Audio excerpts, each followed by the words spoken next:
Hello and welcome. As part of today's activities, the library team have put together a list of recommended books across Key Stage 3.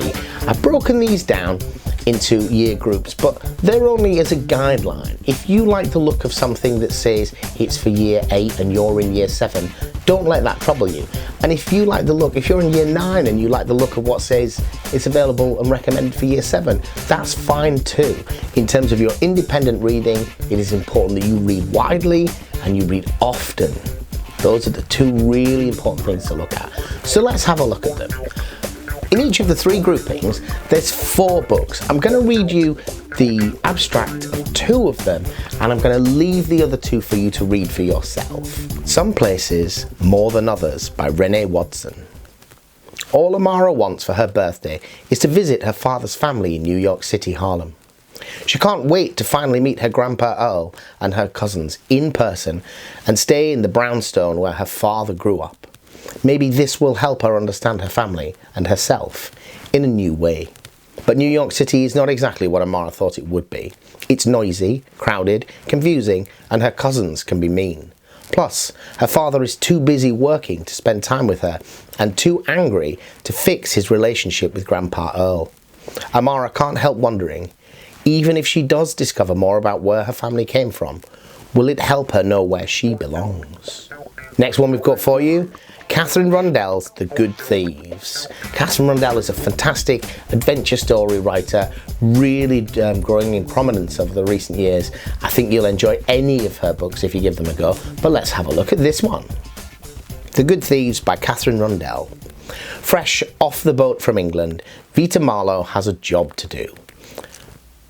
Her beloved grandfather Jack has been cheated out of his home and possessions by a notorious conman with mafia connections. Seeing Jack's spirit is broken, Vita is desperate to make him happy again, so she devises a plan to outwit his enemies and recover his home. She finds a young pickpocket working the streets out of the city, and nearby 2 boys with highly unusual skills and secrets of their own are about to be pulled into her lawless, death-defying plan.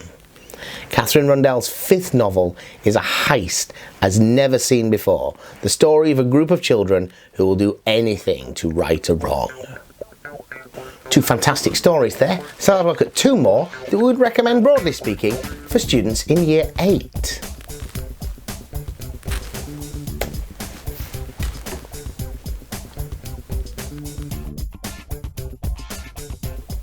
First up, Crossover by Kwame Alexander. One of many books written by Kwame Alexander in recent years, all very inspiring books for young people. With a bolt of lightning on my kicks, the court is sizzling, my sweat is drizzling, stop all the quivering, 'cause tonight I'm delivering. 12-year-old Josh and his twin Jordan have basketball in their blood. They're kings of the court, star players for their school team. Their father used to play as a champion player, and they each want nothing more than to follow in his footsteps. Both on and off the court, there's conflict and hardship which will test Josh's bond with his brother. In this heartfelt novel in verse, the boys find that life doesn't come with a playbook, and it's not all about the winning. If you hadn't guessed it, this book is written as a series of poems. But don't let that put you off. Just read it as you would anything else and just let yourself absorb the story. You'll actually find it's much easier to read and enjoy than you think. Next up, The Bone Sparrow by Zana Fralin. Born in a refugee camp, all Subi knows of the world is that it's at least 19 fenced diamonds high, the nice jackets never stay long, and at night he dreams that the sea finds its way to his tent, bringing with it unusual treasures, and one day it brings him to Jimmy.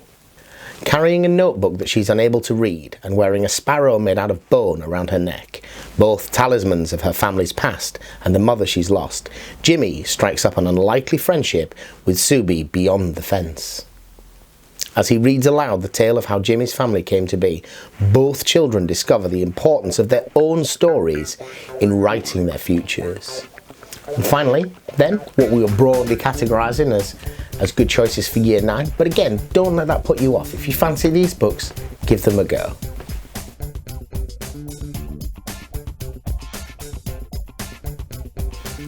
First, Black Flamingo. This is not about being ready. It's not even about being fierce or fearless. It's about being free. Michael waits in the stage wings, wearing a pink wig, pink fluffy coat and black heels. One more step will see him illuminated by spotlight. He's been on a journey of bravery to get there, and he's almost ready to show himself to the world in bold colours. Can he emerge as a black flamingo?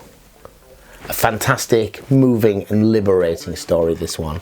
I enjoyed it. The final one I'm going to recommend to you, or at least the final one I'm going to read the review of aloud to you, is The Long Way Down by Jason Reynolds. And then there were shots. Everybody ran, ducked, hid, tucked themselves in tight. Pressed our lips to the pavement and prayed. The boom, followed by the buzz of a bullet, didn't meet us. After Will's brother is shot in a gang crime, he knows the next steps. Don't cry. Don't snitch. Get revenge. So he gets in the lift with Sean's gun, determined to follow the rules. Only when the lift door opens, Buck walks in, Will's friend who died years ago, and Danny, who was shot years before that. As more people from Will's past arrive, Will has to ask himself if he really knows what he's doing. So there's the first 6 books. I'm not going to rabbit onto you for the rest of the day, so I'm going to leave the other 6 for you to watch in your own time after the credits. Thank you for watching.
Wow.